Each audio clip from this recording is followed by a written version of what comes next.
بسم اللہ الرحمن الرحیم۔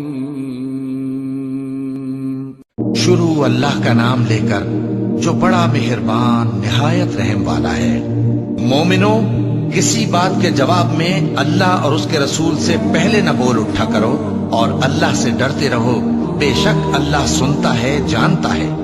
اے اہل ایمان، اپنی آوازیں پیغمبر صلی اللہ علیہ وآلہ وسلم کی آواز سے اونچی نہ کرو، اور جس طرح آپس میں ایک دوسرے سے زور سے بولتے ہو اسی طرح ان کے روبرو زور سے نہ بولا کرو، ایسا نہ ہو کہ تمہارے اعمال ضائع ہو جائیں اور تم کو خبر بھی نہ ہو۔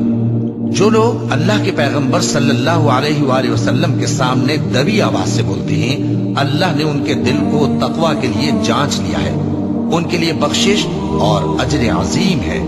اے نبی صلی اللہ علیہ وآلہ وسلم، جو لوگ تم کو حجروں کے باہر سے آواز دیتے ہیں ان میں اکثر بے عقل ہیں،